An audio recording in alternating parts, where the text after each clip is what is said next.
yaksibun. Kami akan bukakan pintu berkah dari langit dan bumi. Allah yang akan membukakan berkah. Berkah ini sesuatu yang baik dan tumbuh dan terus jemaah nggak habis.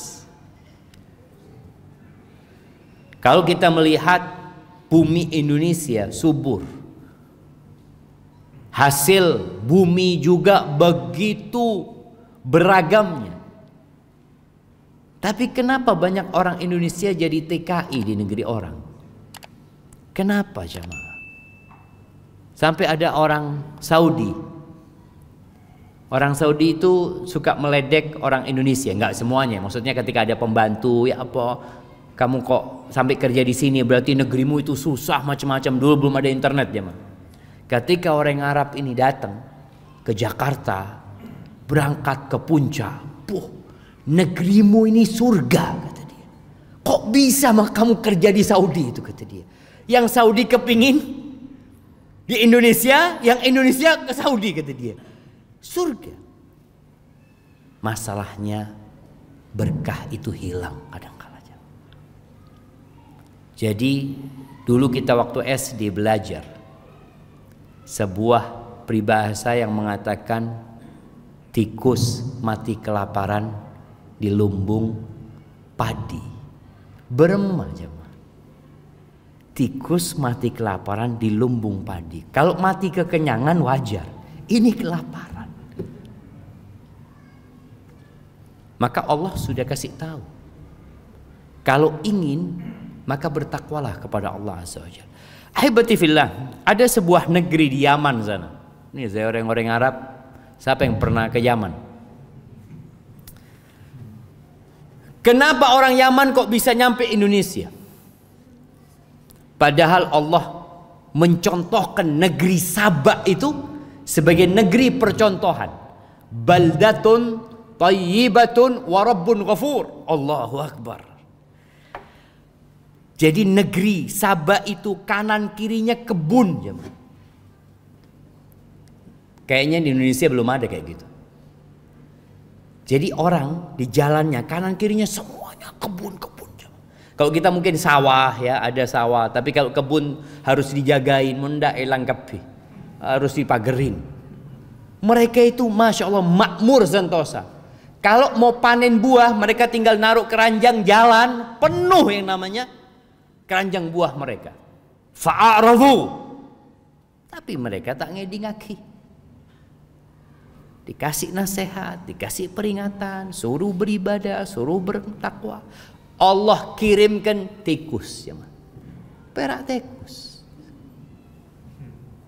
Mereka punya bendungan. Tikus itu tuh ngerogotin bendungan hancur. Gara-gara apa? Tidak bertakwa kepada Allah Azza wa Jalla. Maka agar negeri yang indah ini jadi berkah, kita perlu bertakwa kepada Allah Azza wa Jalla. Jadi jangan berpikir yang penting anak sendiri bertakwa lah. Kita harus mengajak orang lain juga bertakwa. Orang beriman itu ya kalau bisa jadi virus kebaikan. Di mana dia berada, dia mempengaruhi yang di sekitarnya.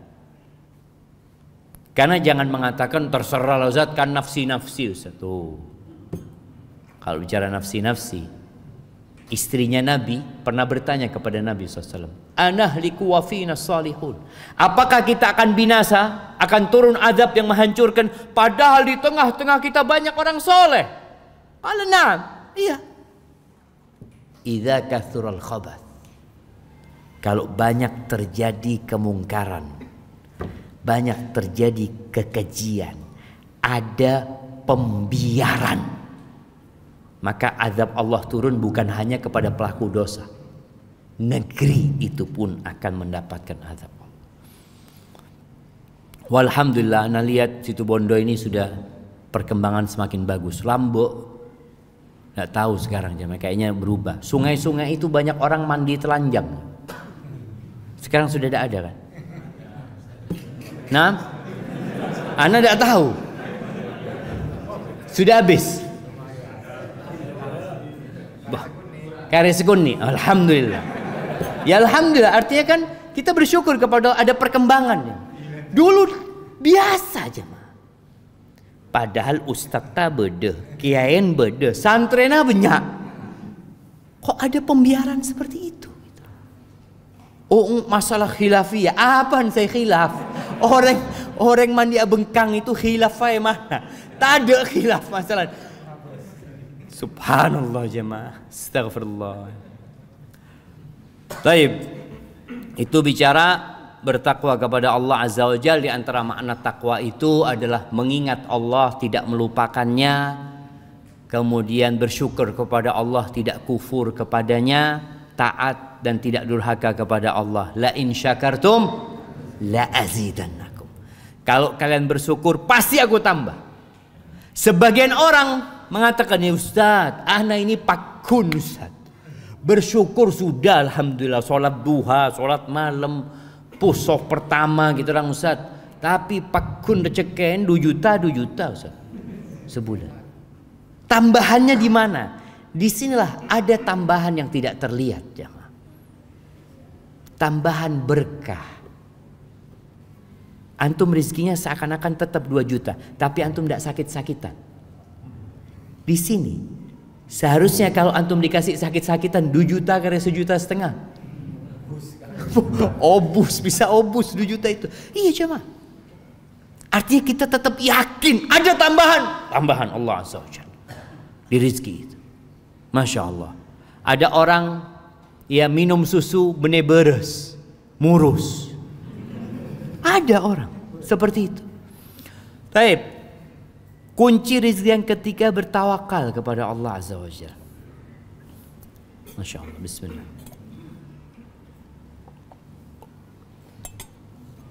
Alhamdulillah. Apa artinya tawakal? Kalau kita melihat definisi tawakal, para ulama itu memberikan Masya Allah macam-macam. Tapi intinya bergantungnya hati kepada Allah, yakin sama Allah, athiqatu billah wal i'timad alaih, yakin sama Allah dan menyerahkan sama Allah, serahkan sama Allah. Itu yang namanya tawakal. Tawakal ini amalan fisik apa amalan hati? Amalan hati. Maka jangan ditabrak-tabrakan sama usaha. Tawakal, ya sudah saya tawakal itu ada Allah Ta'ala kok. Wah, enggak. Tawakal itu amalan hati. Walaupun engkau punya uang 1 miliar, jangan tawakal kepada uangmu. Jangan mau aman kita yang beda tabungan 1 miliar. Oh, itu berarti mulai bergantung kepada fulusnya. Allah bisa jadikan 1 miliar itu hilang. Kita punya dompet bawa fulus, ya apa? Aman, banyak pesen saya. Depak ka berung, hilang dompetnya. Mungkin terjadi. Tapi serahkan sama Allah. Ini kita pakai masker. Beda saya tak maskeran, beda saya ngakui masker. Saya ngakui masker itu saat lemah tawakalnya. Tawakal itu amalan hati, bukan amalan fisik. Fisik tetap kita prokes ya, kita berusaha untuk jaga jarak. Tapi kita lihat ya, Nabi SAW pernah mengatakan la adwa. La adwa, nggak ada penyakit menular. Jangan sahabat beremah ini. Ya Rasulullah, tapi itu ceretan onta-onta saya sakit. Kalau dikumpulkan sama yang sehat, sakit kapi ya Rasulullah. Berarti kan ada penyakit menular. Kata Nabi SAW, waman yu'dil awal. Siapa yang membuat yang pertama terpapar penyakit itu? Ya Allah, kata dia. Yang kedua pun Allah. Jadi penyakit itu bukan pindah dengan sendirinya. Mau-maunya dia, saya mau pindah gitu. Enggak. Makanya kadang-kala kita ngelihat ada orang satu mobil, satu positif COVID, yang lainnya enggak jamaah. Bemak bisa kata dia. Karena Allah yang memindahkan itu penyakit. Disinilah bicara masker itu usaha kita tapi hati kita tetap bergantung sama Allah Azza wa Jalla. Ada orang yang terlalu bergantung sama prokes. Ini cerita sohib di Jakarta. Ingat awal-awal Covid itu orang mau belanja ya, seram apa? Disinfektan ya, ini itu tak keluar rumah ya betul. Ini orang masya Allah nggak pernah keluar rumah. Kalau belanja online, dikirim ke rumahnya, suruh pergi, setelah itu disemprot jamaah. Semprot, sudah baru mereka makan. Satu keluarga positif Covid kepi. Mereka sampai bingung, beremah ceritanya. Dari mana Covid ini? Kadangkala kita terlalu percaya dengan prokes. Hatinya diprokes. Seharusnya tubuh kita diprokes, hati kita sama Allah Azza wa Jalla. Masya Allah. Anak kemarin sempat usaha bawang, nanam bawang ya. Ada satu sahib, Ustaz, bagus nih Ustaz, prospeknya dia. Mari bismillah jangan saya. Akhirnya taruh fulus, dia cerita kayak gini Ustaz. Zen anak ngomong bismillah. Pas panen jamaah, datang Ustaz. Tidak seperti bayangan ternyata. Ya sudah beremah. Itulah jamaah, kita itu jangan terlalu yakin sama usaha kita. Kalau hitung-hitungan kan, hitung-hitungan insya Allah ini, Masya Allah. Ada satu sahib lagi, dia habis modal 10 juta, untung 48 juta jamaah. Tanam bawang, Masya Allah jamaah. Akhirnya dia nyewa lahan lebih besar lagi, ada pesen kepi. Karena dia terlalu yakin sama usahanya, lupa sama Allah Azza wa Jalla. Tawakal. Maka Allah Azza wa Jalla mengatakan, "Wa man yatawakkal 'ala Allah fa huwa hasbuh." Barang siapa yang bertawakal kepada Allah, maka Allah yang akan mencukupinya. Bagaimana Nabi alaihi salatu wasallam bersabda dalam hadis yang diriwayatkan oleh Imam Ahmad, "Lau annakum tawakkaluna 'ala Allah haqqa tawakkulihi la razaqakum kama yarzuqut tayr taghdu khimasan wa taruhu bithana." Kalau kalian bertawakal kepada Allah dengan sebenar-benarnya tawakal, bukan ngomong di lisan. Orang kan bisa ngomong bismillah tawakkaltu 'ala Allah, lisannya ngomong. Tapi hatinya wallahu a'lam. Kalau kalian bertawakal kepada Allah dengan sebenar-benarnya tawakal, pasti Allah akan kasih rizki kepada kalian seperti Allah ngasih rizki kepada burung. Bukan burung yang dipelihara jemaah. Burung Singapura itu. Taghdu, pagi keluar lapar burung itu jemaah. Sore kenyang. Pernah nengku manuk ketik di kulkas. Di kulkas, di gudang beres tak ada. Tidak ada. Burung itu kulkas nggak punya, tabungan nggak punya. Aduh, mau tabungan Ustaz, jangan manuk. Kita ini wallahu a'lam lakun apa katanya besok. Tapi dia usaha. Pagi keluar. Apa ditanya burung itu? Kerjanya apa burung ini? Ngelamar kerja di mana? Ya enggak, pokoknya dia keluar nyari lako. Dan ternyata Allah kasih rizki. Apakah kita sudah tawakal seperti itu? Bukan berarti kita nggak boleh menabung, boleh menabung. Ingat, tolong digaris bawahi. Tawakal ini amalan hati. Usaha menabung ya. Kemudian kita mungkin punya celengan masa depan, nggak ada masalah, fadl. Rasulullah Sallallahu Alaihi Wasallam itu ketika perang Uhud, beliau pakai baju besi 2. Ini anak contohkan kepada teman-teman yang bicara vaksin. Sebagian nggak mau vaksin, tidak apa-apa, tidak mau vaksin. Tapi vaksin ini seperti baju besi. Nabi SAW pakai baju besi. Apakah Nabi nggak tawakal? Tawakal beliau, hatinya tawakal. Apakah kalau pakai baju besi nggak terluka. Nabi terluka sallallahu alaihi wasallam. Perang Uhud itu sampai patah gigi Nabi sallallahu alaihi wasallam. Sampai berdarah. Gelang-gelang baju besi itu masuk ke pipi Nabi alaihi salatu wassalam. Tapi itu sebagai bentuk perlindungan kita. Sisanya serahkan sama Allah azza wa jalla. Ketika Nabi hijrah, kenapa Nabi tidak hijrah langsung keluar dari Mekah di siang hari? Nabi sembunyi di Gua Thur 3 hari 3 malam. Apakah beliau nggak tawakal? Beliau tawakal. Tapi itu salah satu bentuk usaha. Allah ingin mengajarkan kepada umat manusia agar mereka terus berusaha. Allah boleh dan bisa memindah Nabi alaihi salatu wasallam dari Mekah ke Madinah naik buraq. Bisa. Tapi tidak. Ini untuk menunjukkan tetap kita usaha dan hati kita berserah diri kepada Allah Jalla Jalaluh. Baik, ahibati fillah.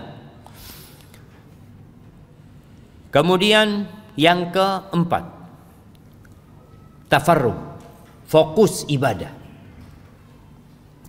Mengkosongkan diri untuk beribadah kepada Allah Azza wa Jalla. Apakah maksudnya kita toju masjid malolo? Menyendiri, beribadah kepada Allah? Bukan.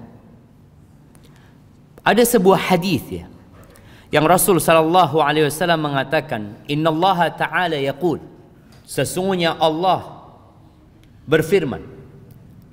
Apa kata Allah? Ya ibna Adam, wahai anaknya Adam, tafarragh li ibadati.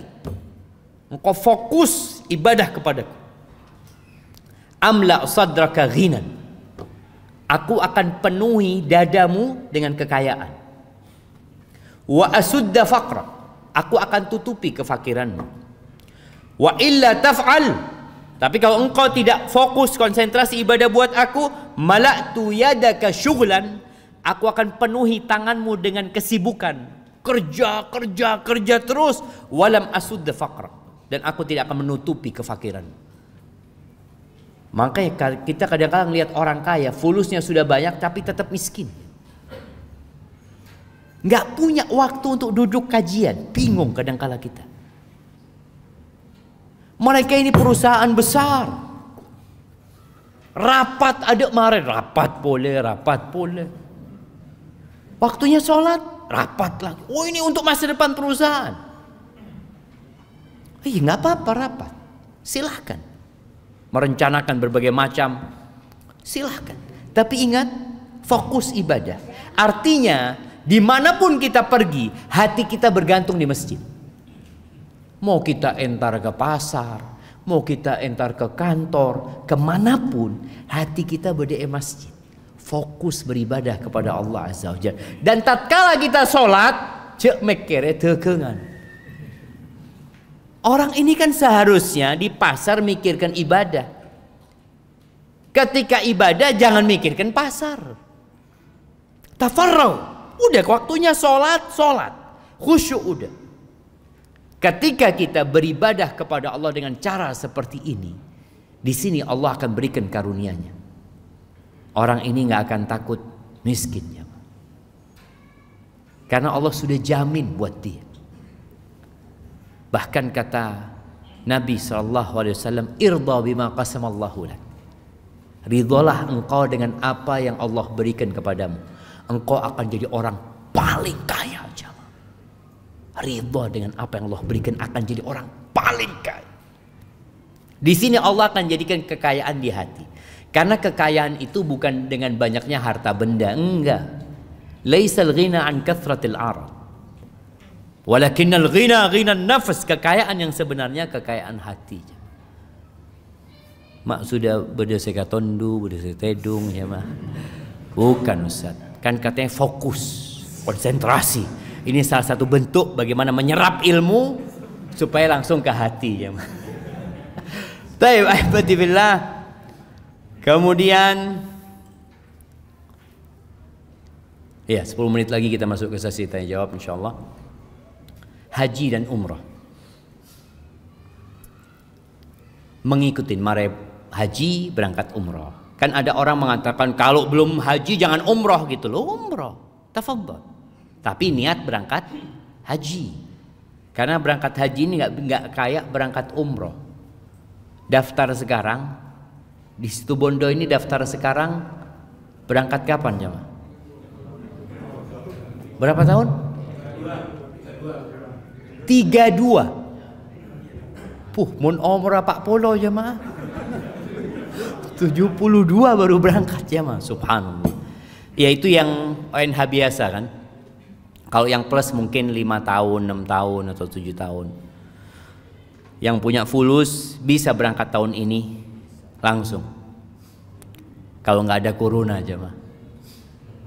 Ya kalau nggak salah ada yang disebut haji furoda itu. Berapa bayarnya? 300 juta. Masya Allah jemaah. 300 juta Ustaz, mau kebe modal kan bisa. Nih hadisnya. Nabi alaihi salatu wassalam mengatakan dalam sebuah hadis, tabi'u bainal haji wal umrah. Ini hadis diriwayatkan oleh Imam Ahmad dan Tirmidzi. Ikutin haji dengan umrah. Bukan haji selesai, saya sudah mariachi sudah, nggak mau berangkat lagi loh. Berangkat umrah. Setelah umrah berangkat haji. Fa innahuma yanfiyanil faqra wadh-dhunuba kama yanfil kir khabathal hadid. Sesungguhnya dua amalan ini, haji dan umrah, itu dapat menghapuskan, dapat menghilangkan kefakiran dan dosa. Jadi dosanya dihapuskan dengan haji dan umrah, kefakirannya dihapuskan. Sebagaimana alatnya pandai besi, al-kir itu, di sini mungkin pakai anu jemaah, pakai apa? Pakai bambu ya. Pandai besi itu kalau mau niup apinya kan, kayak pompanya dari seperti kir ini pompa, seperti itu kira-kira. Khabathul wadh-dhahabi wal fiddah. Bagaimana emas itu bisa hilang dari kotorannya, perak itu hilang terpisah dari tembaga dan macam-macam. Seperti haji dan umrah menghilangkan kefakiran dan dosa-dosa. Walaysa lil hajjatil mabrura thawabun illa jannah. Nggak ada balasan yang pantas buat orang yang haji mabrur kecuali surga Allah Azza wa Jalla. Jadi orang kalau berangkat haji jangan takut miskin. Jangan perhitungan sama Allah. Gimana perhitungan Bu? Haji ini Ustaz. Itu kalau daftar sekarang berapa daftar yang reguler itu jamaah? 30 juta. 25 dapat kuota itu. Baik, 25. Kan orang kadang kala berpikir Ustaz 25 juta ini mengendap selama 30 tahun Ustaz. Kan orang mikir kayak gitu. 32 tahun Ustaz. Iya. Tapi engkau berdagang sama siapa? Sama Allah Azza wa Jalla. Allah yang ngundang. Ketika Nabi Ibrahim menyelesaikan bangunan Ka'bah, Allah mengatakan kepada Nabi Ibrahim, wa'adzin fin nasi bil hajj. Umumkan kepada orang-orang supaya berangkat haji. Kata Nabi Ibrahim, ya Rabb, anna yablughu sauti. Ya apa suara anak mau nyampe ke mereka gimana gitu loh. Innama 'alaikan nida' wa alayil bala. Engkau tugasmu panggil. Nabi Ibrahim kemudian berdiri di bukit Safa atau di bukit lainnya mengatakan, innallaha farada 'alaikumul hajj fahujju. Allah mewajibkan kepada kalian haji, berangkatlah haji. Suaranya Nabi Ibrahim itu sampai ke seluruh penjuru dunia. Sampai kepada yang masih ada di sulbi manusia. Jadi mohon beda orang disuruh haji lalu mengatakan belum dapat panggilan Ustaz. Kita panggil Ustaz. Sudah dipanggil, cuma tidak mau datang. Bangun toko, bangun rumah, beli mobil. 25 juta taruh di sana sebagai bukti kalau Anda mau berangkat haji ya. Nanti punya rezeki banyak, berangkat pakai ONH yang plus. Niatkan dan jangan takut berkurang fulusnya. Subhanallah. Anda masih ingat dengan cerita tatkala jadi reporter di Saudi. Anda dulu sempat kerja jadi reporter, mewawancarai jemaah haji dan umrah. Salah satunya jemaah haji dari mana? Dari Kediri apa Madiun ya, ana lupa ya. Ana ketemu sama orang tua. Tua. Kayaknya ya, orang-orang biasa, bukan orang kaya. Ana tanya, "Bapak udah berapa kali berangkat haji?" Kata dia 3 kali. Masya Allah. Semuanya plus. Iya, semuanya ONH plus. Loh kok bisa, gimana ceritanya Bapak ini tertarik untuk berangkat lagi? Iya Pak Ustadz, waktu saya pertama kali berangkat haji, saya ngomong sama istri, nanti kita kalau punya rezeki nggak usah haji lagi dah, kita bangun masjid aja, kata dia. Oh iya, kata istrinya, nggak apa-apa. Akhirnya pulang dari haji itu Allah kasih rezeki sama kita, Ustaz. Akhirnya benar, ana nggak berangkat haji, ana bangun masjid, selesai masjidnya Allah kasih rezeki lagi, Ustaz. Akhirnya ana daftar haji lagi, Ustaz. Karena yang diniatkan sudah selesai. Haji, setelah haji yang kedua, ana ngomong sama istri, nanti kalau kita pulang haji, udah nggak usah daftar haji lagi. Kalau punya rezeki kita ngaspal jalan di kampung aja, biar orang-orang itu enak aja. Bismillah, kata dia. Pulang Ustadz, kita dapat rezeki, kita aspal jalan di kampung. Allah kasih rezeki lagi, kita berangkat yang ketiga. Kita ini berdagang sama Rabbul Alamin. Rabbul Alamin, pemilik langit dan bumi ini, jemaah. Ya sama hamba, innama amruhu idza arada syai'an an yaqula lahu kun fayakun. Baik, barakallahu fik, mungkin itu yang dapat Anda sampaikan. Kita masih sisa berapa, jemaah? Sisa 5 lagi. Insyaallah mudah-mudahan kalau ada waktu Anda datang lagi ke Situ Bondo. Kita masuk ke sesi tanya jawab. Anda persilahkan kepada moderator.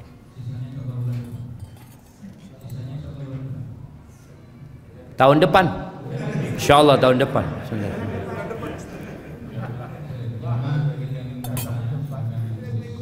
Tunggu, mic-nya itu kok nggak jelas? Jelas ya mas suaranya? Hah? Enggak jelas. Hah? Enggak jelas suaranya, enggak.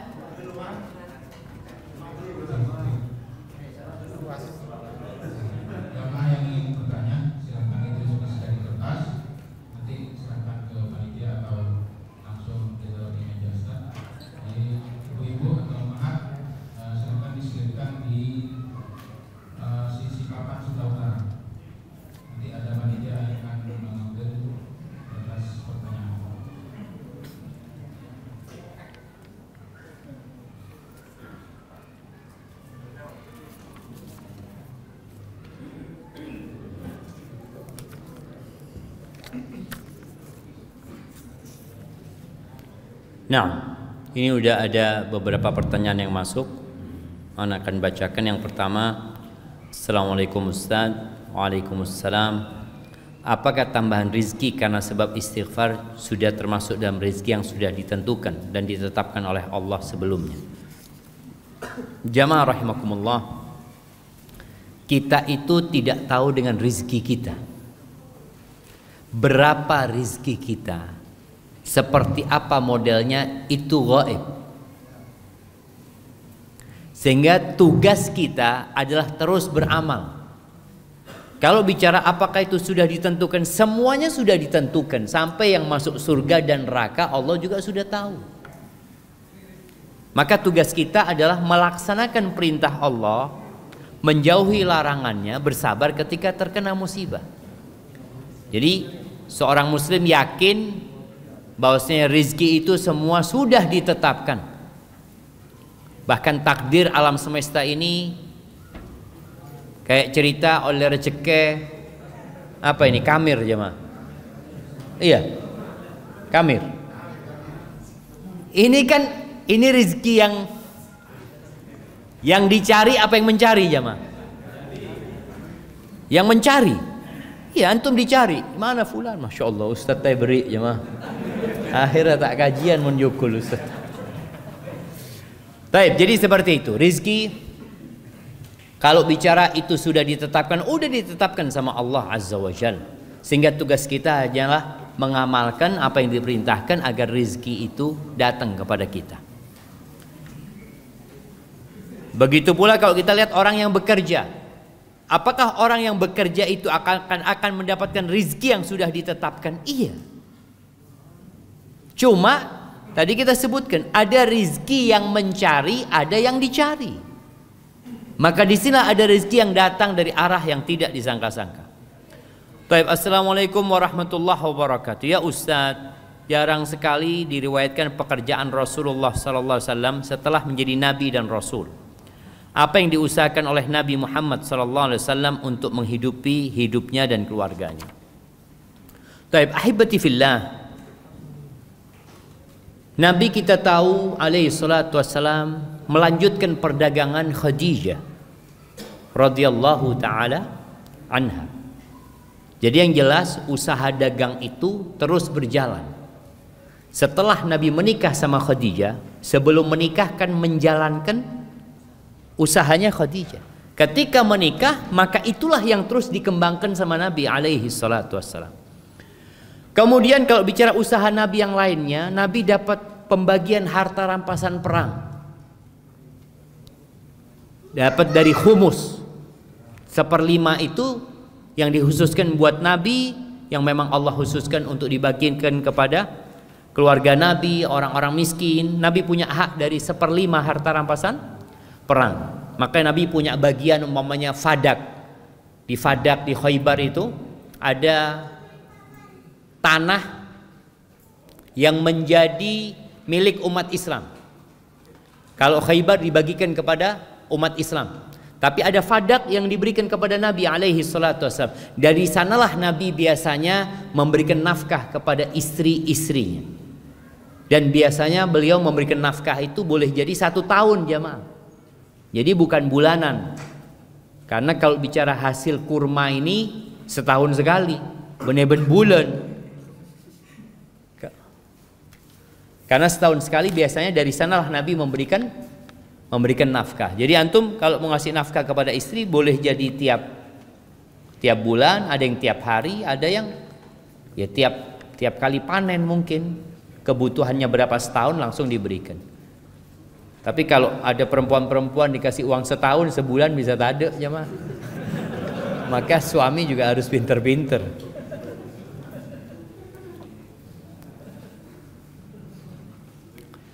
Ada yang berkata, anak termasuk rezeki. Jika benar, bagi yang belum punya atau ingin punya anak juga bisa melalui solusi yang telah Ustaz jelaskan. Naam jamaah. Sebagaimana tadi ceritanya Hasan Al-Basri, ketika ada orang yang mengeluh nggak punya anak, maka disuruh istighfar. Dan kita tahu bagaimana para nabi itu diuji nggak punya anak. Nabi Ibrahim. Jadi kalau yang bertanya ini baru menikah 10 tahun, baru menikah 20 tahun nggak punya anak, baru itu. Nabi Ibrahim punya anak pertama disebutkan umurnya umur 86 tahun. Punya anak yang bernama Ismail. Nabi Zakaria, beliau berdoa minta anak tentunya sejak menikah, sampai rambutnya menyala dengan uban, sampai tua renta. Beberapa tafsir menyebutkan umurnya 99 atau 100 tahun. Tapi apa kata Nabi Zakaria? Allah mengatakan di surat Maryam, wa ya apa ayatnya? Kaf ha ya ain sad dzikru rahmati rabbika abdahu Zakaria idh nada rabbahu nidaan khafiya qala rabbi inni wahana al-'azmu minni washta'ala ar-ra'su shayba wa lam akun bi du'aika rabbi syaqiya. Wahai Rabbku, aku nih sudah lemah tulang-tulangku, rambutku sudah menyala dengan uban. Artinya orang kalau berpikir tidak kira punya anak sudah. Tapi Nabi Zakaria mengatakan walam akun bidu'aika rabbi syaqiyya. Aku nggak pernah merasa melarat sengsara dengan berdoa kepadamu. Yakin Allah akan mengabulkan. Tapi ya Allah kabulkan doanya Nabi Zakaria. Namun Allah kasih ujian yang berat buat Nabi Zakaria. Apa ujiannya? Dia melihat kepala anaknya dipenggal. Minta anak bertahun-tahun, dikasih anak. Melihat anaknya itu kepalanya dipenggal, dihadiahkan kepada pelacur. Allahu Akbar. Di sini kita tahu ujian yang paling berat adalah untuk para nabi. Sehingga buat teman-teman yang belum punya anak ya, berbaik sangka sama Allah. Terus doa minta anak terus minta doa anak. Pasti dikabulkan, pasti dikabulkan. Pasti dikabulkan. Allah nggak pernah ingkar janji. Ud'uni astajib lakum. Hanya saja bentuk dikabulkannya doa itu satu dari 3 hal. Yang pertama, yang diminta dikasih. Minta anak dikasih. Yang kedua, anak nggak dikasih, tapi diselamatkan dari musibah, petaka, bala yang setara dengan doa yang dia panjatkan. Antum pernah nggak doa supaya nggak ditabrak jemaah? Ya Allah jangan sampai ketabrak truk. Mungkin kita nggak pernah doa seperti itu. Tapi suatu hari tahu-tahu kita selamat dari tabrakan. Ini karena doa yang mana? Boleh jadi karena doa minta anak tadi. Tapi anaknya nggak dikasih, diselamatkan dari musibah dan petaka. Jadi kita yakin pasti dikabulkan sama Allah. Yang ketiga, kalau itu nggak dapat, maka doanya itu diwujudkan pahala buat dia di akhirat. Yang di dunia ini fana, tapi yang dikumpulkan di akhirat itu yang akan kekal dan abadi. Ketika Rasulullah SAW menyebutkan ini, apa kata para sahabat? Idzan nukfir. Kalau gitu kita banyak-banyak berdoa. Qala Allahu aktsar. Allah akan kasih lebih banyak lagi, jangan takut. Apa yang di tangan Allah itu nggak pernah berkurang jemaah. Subhanallah. Apakah ada hubungannya rizki dengan ujian? Iya, sangat erat sekali hubungannya. Karena hidup ini adalah ujian. Manusia itu tidak pernah keluar dari ruang ujian. Yang ada pindah ruangan. Jadi ujiannya terus. Pernah diuji kemiskinan, terus dikasih kaya, berarti diuji dengan kekayaan. Orang yang sakit diuji dengan sakit, yang sembuh diuji dengan kesembuhan. Karena Allah Jalla Jalaluhu mengatakan wa nabluukum bisyarri wal khairi fitnah wa ilaina turja'un. Dan kami memberikan kepada kalian ujian. Bentuknya apa? Kebaikan atau keburukan. Itu ujian yang sebenar-benarnya. Cuma kebanyakan orang kalau dapat rezeki nggak ngomong diuji. Mon sakit kita diuji sedang Ustaz. Padahal sebenarnya dapat rezeki pun diuji. Hasilnya ya kita lihat. Bagaimana Qarun ketika diuji dikasih rezeki yang berlimpah ruah. Dia akhirnya jadi congkak, jadi sombong. Dia mengatakan innama utituhu ala ilmin indi. Aku bisa seperti ini karena ilmu yang ada pada diriku, karena kecerdasanku, karena ketangkasanku, karena ilmuku, atau karena Allah tahu aku pantas mendapatkannya. Oh, seperti itu. Apa yang terjadi dengan Qarun? Fa khasafna bihi wa bidarihil ard. Allah jadikan dia percontohan. Rumah, harta, dan dirinya dibenamkan di dalam tanah. Makanya sampai hari ini mau beda harta yang ditemukan di tanah apa? Harta Qarun. Ada benedikna Qarun itu jemaah. Tapi karena Qarun jadi percontohan tadi, hilang Qarun itu jemaah. Tapi bagaimana Nabi Daud? Nabi Sulaiman putranya Nabi Daud alaihissalam. Perbedaan antara ujian yang Allah berikan kepada Qarun dengan rezeki yang berlimpah ruah, tapi bagaimana sikapnya Qarun, dan bagaimana Nabi Sulaiman ketika Nabi Sulaiman melihat singgasana Ratu Balqis itu ada di depan dia. dari Sabak sana sampai ke Urshalim, sampai ke Baitul Maqdis dalam waktu yang sangat singkat sekali. Kata Nabi Sulaiman, "Hadza min fadli Rabbi liyabluwani aashkuru am akfur." Ini karunia dari Allah untuk mengujiku. Menyampaikan, ini ujian gitu. Jadi orang itu harus sadar bahwasanya rizki yang dilimpahkan itu adalah ujian. Apakah aku termasuk yang bersyukur atau aku kufur? Orang-orang yang nggak beriman, dia itu kalau dapat rizki, kalau dapat jabatan, ditinggikan kedudukannya. Seperti Allah sebutkan di surat Al-Fajr. Apa yang akan dia katakan? Fa'ammal insanu idza mabtalahu rabbuhu fa'akramahu wa na'amahu fayaqul rabbi akraman. Ini manusia kalau diluaskan rizkinya, dimuliakan, dikasih jabatan, kedudukan, dia mengatakan Tuhanku memuliakan aku. Wa idza ibtalahu faqadara alaihi wa amma idza fa ammal insanu idza mabtalahu rabbuhu fa akramahu wa na'amahu fa yaqulu rabbi akraman wa amma idza ibtalahu fa qadara alaihi rizqahu fa yaqulu rabbi ahana. Kalau disempitkan rezekinya, apa kata dia? Tuhanku menghinakan aku. Enggak, kalla, enggak seperti itu jemaah. Jadi kita harus tahu bahwasanya harta dunia itu bukan standar cinta Allah kepada hambanya, bukan.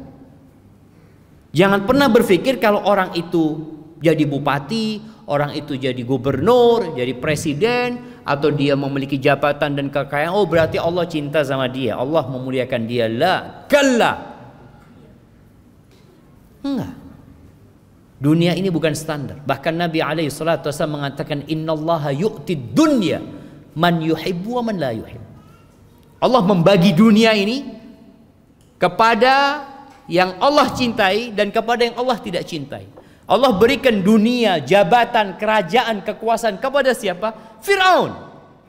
Allah kasih Fir'aun. Bayangin bagaimana kerajaan Fir'aun. Bagaimana sungai mengalir dari istana Fir'aun. Bagaimana dia memiliki bala tentara dengan jumlah 600.000 tentara pada masa itu. Fir'aun. Dan bagaimana Nabi Musa alaihissalam hidup mengembala kambing. 10 tahun Nabi Musa mengembala kambing. Subhanallah. Jadi Allah itu berbagi dunia kepada siapa saja. Wala yu'til iman illa man yuhib. Tapi Allah tidak berbagi keimanan kecuali kepada orang yang Allah cintai. Artinya kalau antum dapat rizki, kemudian antum semakin dekat sama Allah, bukan rizkinya yang menandakan cinta Allah, tapi kedekatan antum sama Allah. Tambahnya iman antum. Alhamdulillah Ustaz, dulu anak nggak pernah sholat malam Ustaz. Sekarang sejak pandemi ini bisa sholat malam. Nikmat. Anak dulu nggak pernah sholat duha Ustaz. Alhamdulillah sejak di PHK tiap hari sholat duha Ustaz. Karena tak ada lakonnya dia ya, sholat duha. Tapi alhamdulillah gitu loh. Ini berarti ada sebuah karunia Allah kepada dia. Karena dia jadi lebih dekat sama Allah Azza wa Jalla. Banyak orang jamaah kalau dapat rizki itu lupa sama Allah. Tabiat manusia. Jadi kalau lagi susah soft pertama. Makanya kalau antum lihat yang di soft pertama ini kadang-kala kalau nggak pernah lihat soft pertama, oh di otang dengan ini. Kadang-kala kan karena nggak pernah soft pertama. Tapi kalau dia lagi banyak rizkinya kadang-kala telat-telat datang. Itu ya itu godaan dunia. Maka hati-hati. Baik. Ini kayaknya pertanyaan terakhir jemaah. Apakah rizki yang sudah ditetapkan pada manusia itu bisa tertahan karena perbuatan kita Ustaz? Ahibati fillah. Yang memberikan rizki itu Allah. Dan Allah sudah membuat keputusan bagaimana rizki itu diambil. Maka kata Nabi SAW, sebagaimana Jibril menghembuskan di hati Nabi alaihi salatu wassalam, Wala yahmilannakum istibta'u rizq. Jangan sampai perasaan lambatnya rizki, tertahannya rizki kita, akhirnya kita menempuh cara yang haram. Terus gimana? Karena yang di sisi Allah tidak dapat dicari, tidak dapat diraih kecuali dengan ketaatan kepada Allah Azza wa Jalla. Loh, tapi Ustaz, ana lihat fulan dengan cara yang haram pun banyak fulusnya. Iya, tapi dia nggak akan dapat berkah dari harta yang dia miliki. Nggak ada berkah. Antum melihat perampok sekali dapat berapa? 400 juta. Seminggu tanda aja. Habis. Orang bisa hidup dalam setahun dengan gaji 2 juta sebulan, berarti setahun dia berapa yang dia habiskan? 24 juta. Ini 400 juta seminggu habis. Jadi dihalangi dari berkahnya rezeki tersebut. Jadi kalau bicara apakah rezeki yang sudah ditetapkan bisa tertahan? Bisa tertahan karena perbuatan dosa yang dilakukan. Allah juga sudah tahu dia akan berbuat dosa pada hari itu yang menyebabkan rezekinya tertahan. Makanya kata Nabi SAW, innal abda la yuhramur rizq bidzambin yusibuh. Sesungguhnya hamba dapat tertahan dari rezekinya, terhalangi dari rezekinya gara-gara dosa yang dia lakukan. Mungkin tadi Anda sampaikan jumlahnya tetap dapat dia jemaah. Dia Ustaz, orang ini Masya Allah Ustaz. Na'udzubillah ya, kalau kita lihat orang itu nggak sholli Ustaz. Perbuatannya dosa, tapi hasilnya banyak Ustaz. Tapi dia diharamkan dari rezekinya, tidak dapat menikmati rezekinya. Apa kata Allah? Fala tu'jibka amwaluhum wala auladuhum. Engkau itu jangan takjub ya. Jangan heran sama hartanya orang-orang kafir, sama anak-anak mereka yang sukses. Kenapa? Innama yuridullah liyu'adzibahum biha fil hayatid dunya. Allah itu hendak mengadab mereka dengan harta itu, dengan anak-anak mereka dalam kehidupan dunia ini. Karena sebenarnya rizki itu adalah yang bermanfaat buat kita. Kalau gak bermanfaat buat apa jemaah? Kita punya fulus banyak buat apa? Orang di rekeningnya ada 1 M, tapi dia makan nggak bisa makan. Dia nasi putih sama telur bas. Itu becaan. Fulusnya tidak banyak. Semua bisa dia makan. Kita kalau ngelihat nominal rezekinya lebih banyak mana? Lebih banyak itu orang kaya yang punya 1 M. Ini tukang becak punya berapa? Tapi lebih banyak mana rizkinya? Tukang becak. Ketika dia dapat makan, memanfaatkan apa yang Allah ciptakan untuk kehidupan dia. Jadi rizki itu yang bermanfaat buat kita. Maka jangan takjub dengan ya orang-orang yang kaya raya, yang anaknya sukses, tapi mereka tidak bertakwa kepada Allah. Itu akan jadi azab buat mereka. Jadi kalau bicara apakah bisa tertahan rizki yang sudah ditetapkan? Nah, bisa tertahan gara-gara dosa. Dan dosa itu pun Allah sudah tahu kapan akan dilakukan manusia. Haibati fillah, ada sebuah doa yang dinisbatkan kepada Nabi Dawud alaihissalam dan juga dinisbatkan kepada Nabi kita Muhammad alaihissalam. Beliau berlindung dari 5 hal. Mungkin kita semua pernah mendengarnya, tapi anak ingatkan ini sudah di akhir Jumat. Mungkin antum bisa gunakan untuk membaca doa ini. Allahumma inni a'udzubika min jarisu. Ya Allah, aku berlindung kepadamu dari tetangga yang buruk. Dari tetangga yang buruk. Tiap hari kita kumpul sama dia. Kita berlindung kepada Allah. Yang kedua, wa min zaujin tushayyibuni qabla al-masyib. Dan aku berlindung kepadamu ya Allah dari pasangan hidup yang membuatku beruban sebelum waktunya. Ada orang yang lihat ubannya belum waktunya sudah keluar semua, gara-gara istrinya kadang-kala. Iya, tuntutan ini itu macam-macam. Nabi berlindung.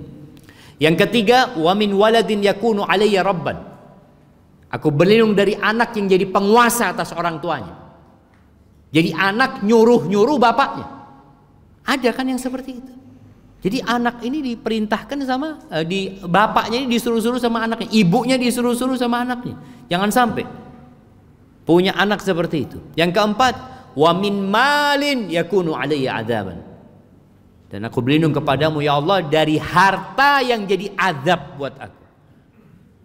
Bagaimana jadi azab tadi? Kita kepikiran sama fulus ini, padahal kita nggak menikmatinya. Cuma jadi beban buat kita, nggak bisa tidur ini.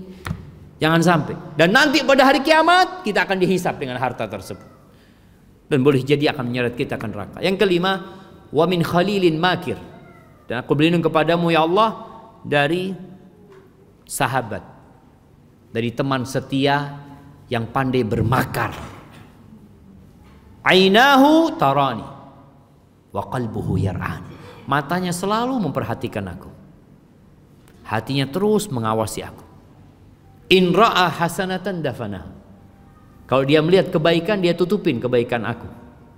Wa in ra'a sayyi'atan adzaaha. Kalau melihat aku berbuat salah, dia sebarkan kemana-mana. Maka baca doa itu. Dan ada sebuah doa juga yang sering Nabi baca di majlisnya bersama para sahabatnya. Dengan itu anak akan menutup kajian ini. Allahumma qsim lana min khasyatika ma tahulu bihi bainana wa baina ma'asik, wa min ta'atika ma tuballighuna bihi jannatak, wa min al-yaqin ma tuhawwinu bihi alaina masa'ib ad-dunya, wa matti'na bi asma'ina wa absarina wa quwwatina ma ahyaytana waj'alhu al-waritha minna waj'al tha'rana 'ala man zalamana wansurna 'ala man 'adana ولا تجعل مصيبتنا في ديننا ولا تجعل الدنيا أكبر همنا ولا مبلغ علمنا ولا تسلط علينا من لا يرحمنا وسبحان ربك رب العزة عما يصفون وسلام على المرسلين والحمد لله رب العالمين. Ana kembalikan ke moderator. Jazakumullah khair.